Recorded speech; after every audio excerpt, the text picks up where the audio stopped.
My husband of 11 years, Leo, looked at me from across our living room and said the words that ended everything. Let's get a divorce. I want to give her a proper status. Just like that, a decade of shared life was condensed into a single, sterile sentence. The next day, we found ourselves at the civil affairs office. He never came home again after that.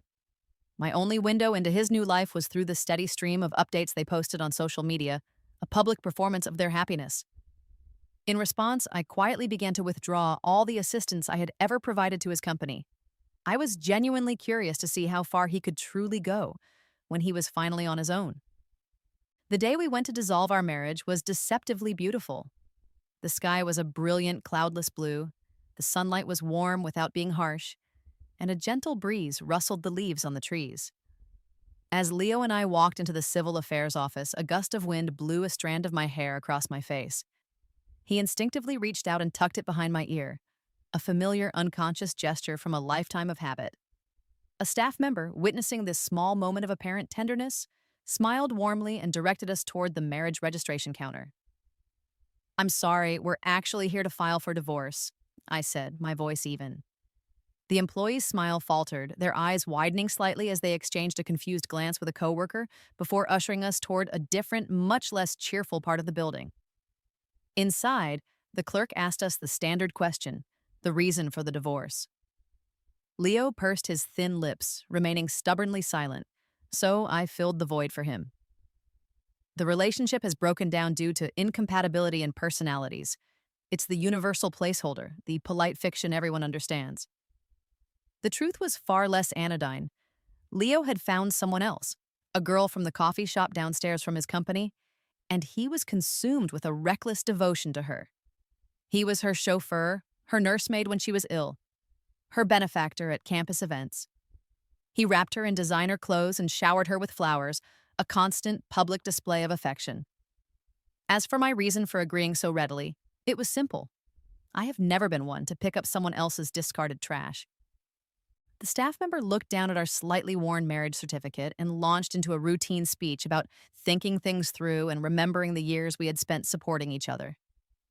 "I'm very busy," Leo cut in, his voice sharp and cold. "Please hurry up." His impatience worked. The paperwork was processed with notable speed. Half an hour later, we each had a receipt for the mandatory divorce cooling-off period. He pressed his lips into a tight line. "Clara, where are you going? Let me take you." Without waiting for a refusal, he strode to the parking lot and drove the car directly in front of me.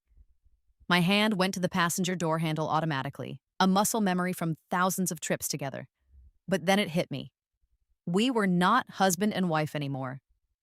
Under his inscrutable gaze, I calmly walked around the car, opened the back door, and settled into the rear seat with as much composure as I could muster. The car pulled smoothly into the flow of traffic. I could see the side of his face reflected in the rearview mirror, and there was an unmistakable lightness to his expression. He was in a very good mood. "Could you please turn up the temperature?" I asked. "I'm allergic to pollen and the cold makes it worse."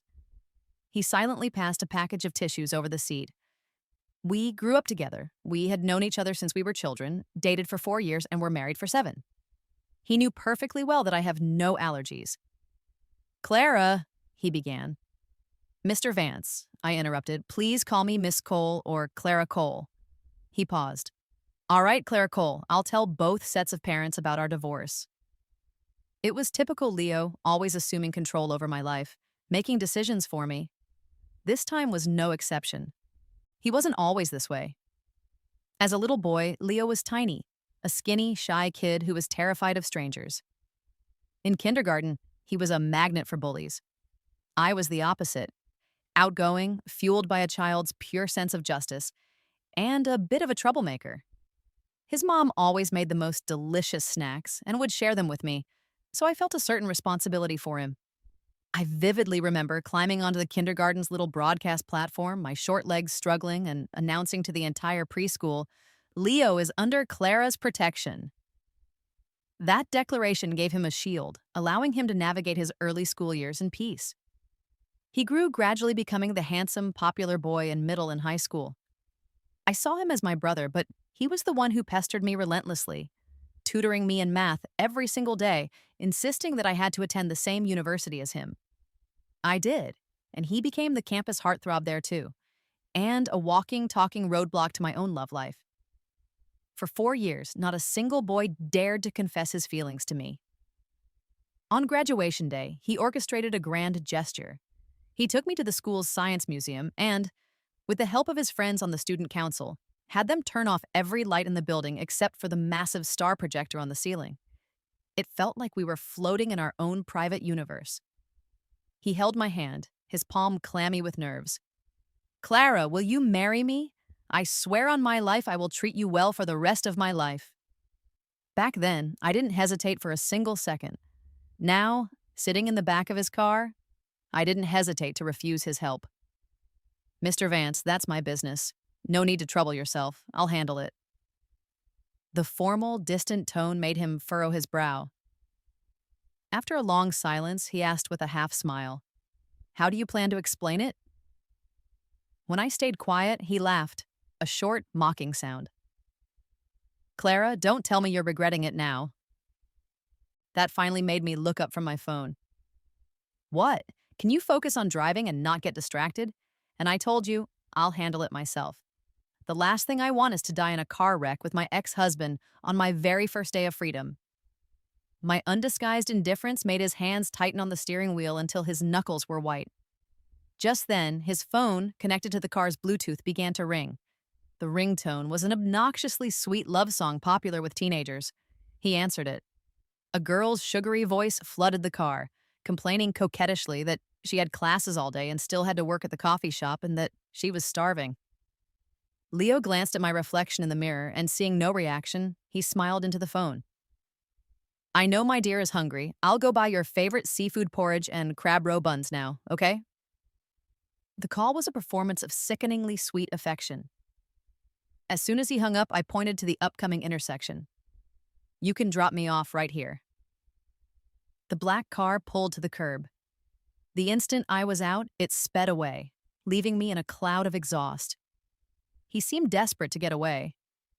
It was only when the car was a speck in the distance that I allowed myself to lean against a wall, clutching my abdomen as a wave of cold sweat and pain washed over me.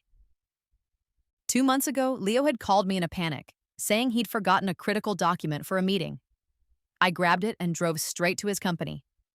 On the way, a speeding truck lost control, flipped, and came crashing toward me. By some miracle, I survived, but the tremendous impact left me with a comminuted fracture in my left leg. Lying in the wreckage, tormented by blinding pain and the terrifying thought that I might never walk properly again, I cried uncontrollably and called Leo again and again. His phone was off the entire time. I only found out later that it was because he had bought an immediate ticket to Paris after Sophia casually mentioned she'd never seen the French pigeons. He spent a full week with her there. I didn't tell my parents about the accident. I didn't want them to worry. In the end, it was my best friend, Maya, who sat with me through the surgery and held my hand during the grueling weeks of rehabilitation. It was during those lonely, painful days that I decided I was done. I didn't want this useless man anymore. Back home, I made a simple lunch.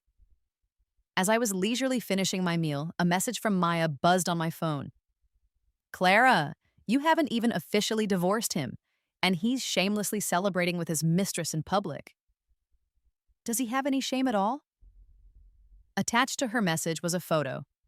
It was Leo, dining at a ridiculously romantic restaurant with a young woman. I recognized the place instantly. It was the one I had sent him a link to just weeks before, suggesting we go together. He had turned me down, saying he was far too busy with work.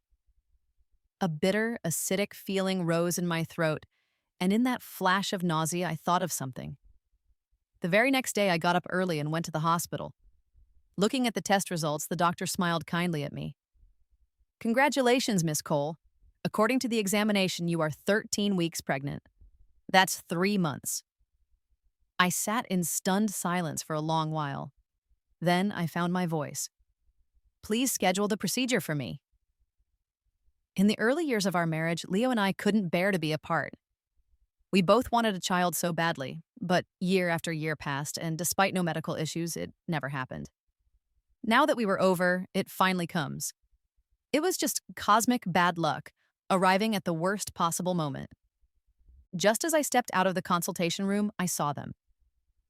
Leo and his sweetheart, Sophia Reed, were standing right at the end of the hall. My hand, holding my bag, tightened instantly. Before the divorce was even final, she was pregnant.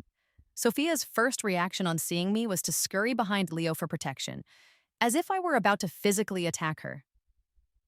Leo saw the deep frown on my face and immediately jumped to the wrong conclusion. "What are you doing here?" he demanded. Before I could answer, he barreled on. "Clara, let's just part on good terms. Sophia isn't well, and you following me like this could easily frighten her." I almost laughed. "Look carefully, Leo. I was here first, and this is the obstetrics and gynecology department. Is it possible your little girlfriend is pregnant? Don't forget we're not divorced yet." I turned to leave, but a voice called my name from behind. I turned to see a handsome man in a doctor's white coat walking directly toward me. At that moment, Leo's gaze grew even colder. "Who is he? And how did you meet?" The man, Dr. Evans, completely ignored Leo's hostile questioning and came right to my side, his face full of professional concern as he asked about my injuries and how my rehabilitation was going. I managed a small smile. "Thanks to you, Dr. Evans, I can basically walk normally now." Leo suddenly strode forward and grabbed my shoulders, his grip surprisingly strong. "What rehab? I thought you were just slightly grazed. Why would you need rehab?" He had only heard a sanitized version from his secretary and had never bothered to ask for details, simply assuming it was a minor scrape. The truth is, if he had paid the slightest bit of attention to my lengthy hospital stay, or even just the careful way I walked, he would have realized it couldn't possibly have been a minor injury. But he hadn't. Since my accident, he was either consumed by work or off on sweet private rendezvous with Sophia. He had no extra energy to spare for me. "The condition of my leg is none of your concern," I said coldly, shrugging off his hands. "Don't forget, we are already in the process of getting a divorce." Hearing this, Leo's expression visibly darkened. At this moment, as if on cue, Sophia began to cry, her tears falling like perfectly timed raindrops. "Clara, sister, I've always wanted to say sorry to you," she sobbed. "I've also been advising Leo brother to cherish you and treat you well. It's all my fault that things have turned out this way. Whether you want to hit me, scold me, or do anything to me, I'll accept it." Facing this dramatic confession, I responded with bored nonchalance. "First of all, I'm an only child. Secondly, this isn't a movie. No matter how well you act, you can only deceive Leo. And thirdly, your acting really isn't that good." Seeing that I remained indifferent and wasn't rushing at her as she'd clearly expected, Sophia stiffened slightly before clutching her abdomen and looking at Leo with extreme grievance. The man's eyes revealed an unshakable heartache as he slowly drew her into his arms, wiping her tears while reprimanding me. "Clara, the divorce cooling off period lasts 29 days. You know my temper. Don't even think about causing trouble. If things really escalate, the only one who will end up humiliated is you." After Leo led the sniffling Sophia away, Dr. Evans walked up to me. "Clara, are you okay? People are like this. When you face everything alone, you feel nothing but numbness. But the moment you receive someone's care, the carefully constructed walls crumble and you can't help but feel wronged." With a face full of exhaustion, I looked at Dr. Evans. "Could I ask you for a favor?" Before I could even say what was wrong, he had already agreed. With his help, the abortion procedure was successfully performed that same day. As I was being wheeled out of the operating room, drowsy from the anesthesia, I thought I saw a familiar figure standing down the hall, but I was too exhausted to think much of it. After the surgery, Leo never heard from me again. No calls, no messages. The more I used to cling to him, the more profound my silence was now. One night, a drunken Leo brought Sophia back to our home, the home that was still legally mine. He embraced her, kissing her all the way from the front door to our bedroom, only to find me in the walk-in closet, changing my clothes. I finished getting dressed and walked over to them. "Excuse me, I need to get through. I have something to attend to." The air seemed to freeze. Leo instinctively let go of his arms around Sophia, then turned and whispered to her, "Sophia, you go out first." Sophia glared at me before obediently turning and walking out of the bedroom. As I turned to select a handbag, Leo silently pressed against me from behind, his arms stretching forward to trap me between the cabinet and himself. Clara, dressed like this late at night? Are you going to meet some random man? I never thought the trash I threw away would still be in such high demand. Like this? A simple top and a skirt, an outfit you see everywhere on the street. How did it sound so vulgar coming from his mouth? And trash. When had this man become so despicable and shameless? I pushed him, but he didn't budge. So, I took action. I slapped him hard across the face. What do you mean by that? A worn-out shoe? Is this your level of decency? Don't forget, even though we're in the cooling-off period, I can change my mind at any time. Don't blame me later if your beloved sweetheart ends up being the other woman for life. Seizing the moment while he was still stunned, I pushed him away forcefully and strode out of the walk-in closet. In the living room, I had the misfortune of running into Sophia, who was holding a glass of water. Clara, sister, you're dressed so beautifully. Do you have a date? I didn't expect you to move on so quickly. She hesitated, a smirk playing on her lips. Leo's jaw was clenched, looking like he was about to spew more trash talk at me. I casually picked up her water glass and splashed the lukewarm water in her face. Keep running your mouth like that, and washing it out with water will be the least of your worries. Just then, my phone rang. With a relaxed smile, I answered it while walking toward the door. Watching my brisk, retreating figure, Leo followed with a cold expression, only stopping when he saw me get into a silver car and leave without looking back, leaving him with nothing but exhaust fumes. Clara, are you really sure about this? Daniel Chen asked from the driver's seat, his face stern, his eyes filled with an unconcealable heartache. You know me, Daniel. Once I've made a decision, I never change it. Will you help me? I looked at him, my gaze steady.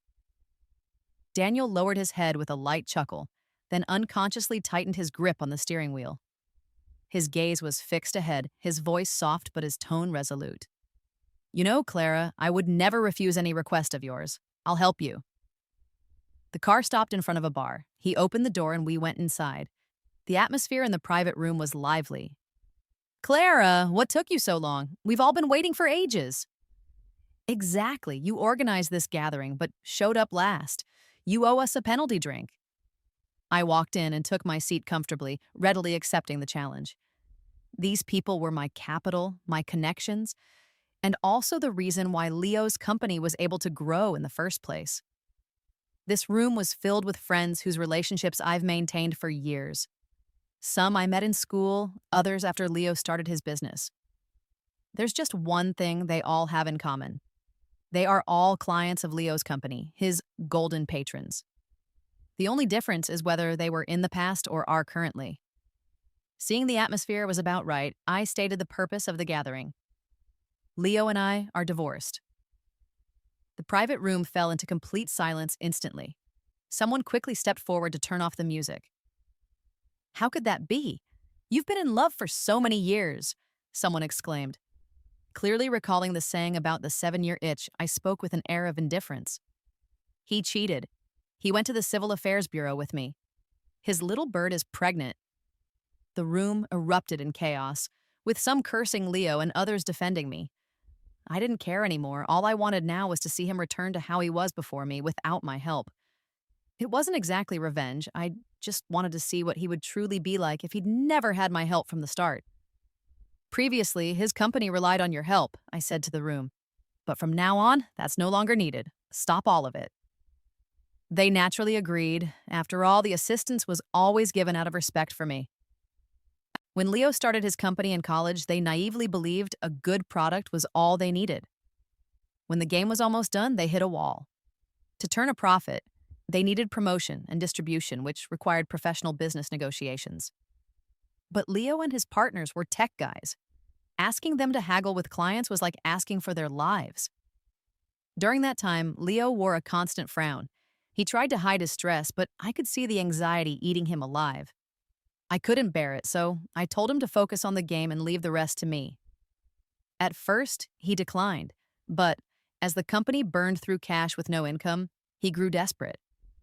One day, he finally asked me to help him negotiate distribution deals. I gladly agreed.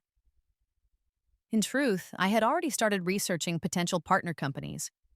Thanks to my outgoing personality and the connections I'd made, Leo's game was quickly launched on multiple platforms. From then on, his company soared. In return for securing that first deal, he gave me a 16% stake in the company. Now, the first thing I needed to do was sell those shares as quickly as possible before my friends started pulling out. The night the news got out, I received Leo's call. His deafening roar came through the phone. Clara, who gave you the audacity to sell shares without notifying me? Playing with my manicured nails, I replied nonchalantly, I don't want anything to do with you anymore, so why would I help your company? He was so angry he could barely speak. After a while, his tone softened. If you want to sell, I won't stop you. Name your price. Sell it to me. All right, Leo, you're being generous. We'll go by market price. But this is just for the shares. As for marital assets, let's stick to what we agreed. 60/40ths in my favor. He paused for a couple of seconds. I don't have that much on hand. Here's the deal. Transfer the shares to me and you can keep all the marital assets. I was taken aback for a moment, then did a quick mental calculation. No way. Your 40% isn't enough to buy my shares. Besides, you've spent quite a bit on that little bird of yours, and I have the right to reclaim those funds. Clara, don't push your luck. Know your limits, he warned through gritted teeth. I was fearless. I advise you to come up with a better offer, or else I'll sell it to someone else. Fine, he finally spat out. In addition to all the marital assets, I'll also give you the 3 luxury apartments I owned before marriage in the city center. That should be enough, right? Hearing this, I smiled faintly. Then thank you very much, Mr. Vance. I'll come to your office tomorrow to sign the contract. 2 mornings later, I arrived home and opened the door. As soon as I entered, I saw a man sitting on the sofa and was instinctively startled. It was Leo. He must not have slept all night. His white shirt was crumpled and his eyes were deep and unreadable. He gritted his teeth and roared at me. Clara, what have you done to Sophia again? His voice was hoarse and unpleasant. What did I do? And besides, whatever I did, it has nothing to do with you now, I said indifferently. His expression grew increasingly grim. Where were you all last night? The man's interrogative tone made me extremely annoyed. Whether I come home or not should be none of your business. Just as I was about to ignore him, he called out coldly, Clara, this is my final warning to you. Don't let your friends harass Sophia. My patience has its limits. I immediately understood. Maya, a renowned barista, had gone to Sophia's cafe to vent my anger for me. She publicly called Sophia out, critiqued everything about the coffee she made, and left her in tears. That's just Maya's daily routine. How overly sensitive, I smiled, watching his face darken. And my patience has its limits, too. This apartment was bought by me before marriage. It's my premarital property. At 3 p.m., I'll have someone come to change the locks. Hurry up and pack your things. With that, I walked back to my bedroom and slammed the door. By the time I came out again, he had already left in a rage. The next day, Maya excitedly told me there would be a class reunion, but I had other plans. She suggested holding the reunion at the same place as my engagement. After she repeatedly assured me Leo wouldn't be there, I agreed to make a brief appearance.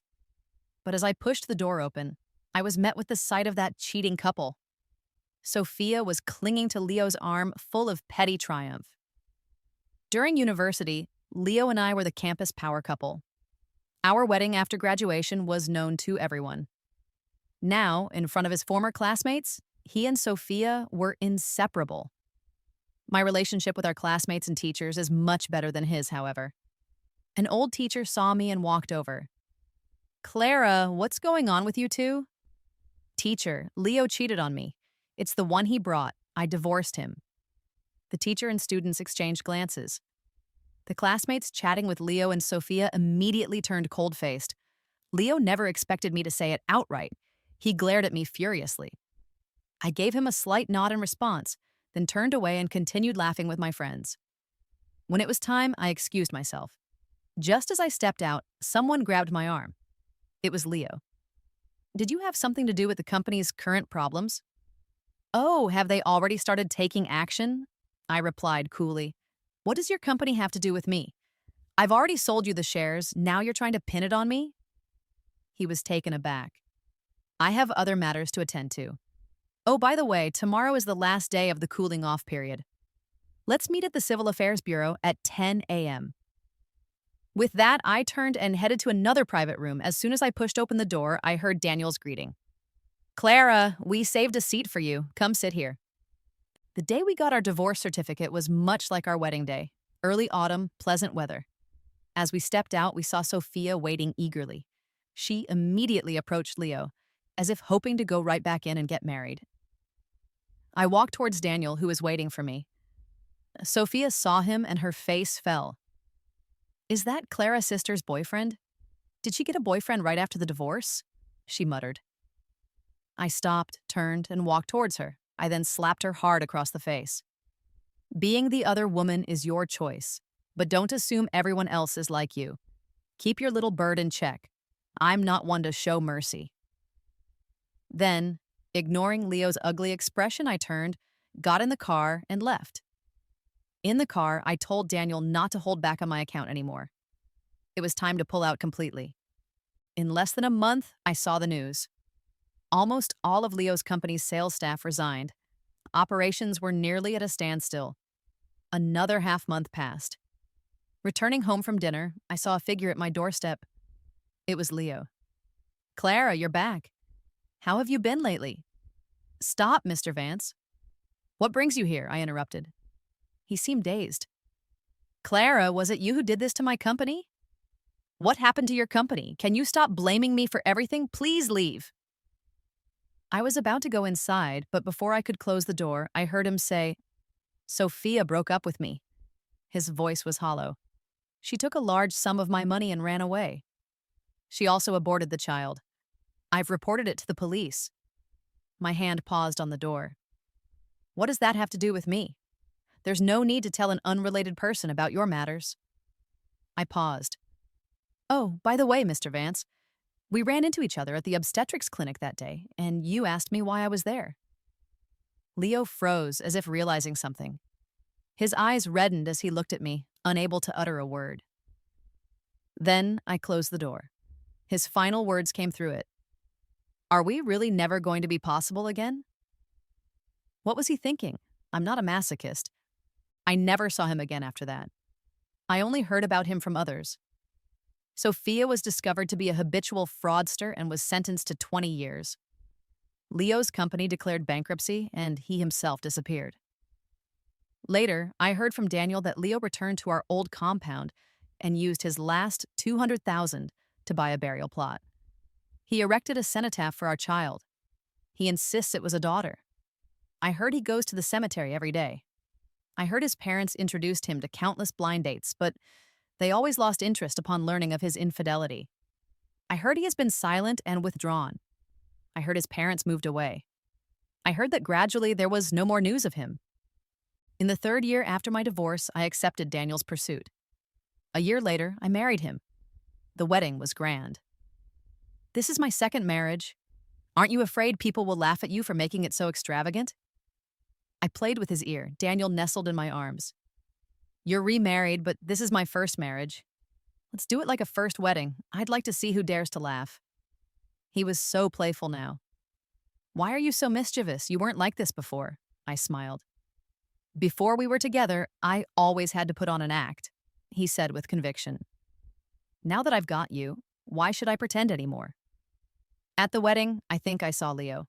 He stood in a corner, so thin his face was almost unrecognizable, wearing the suit I had bought for him before the divorce. The once well-fitted clothes now hung loosely on him.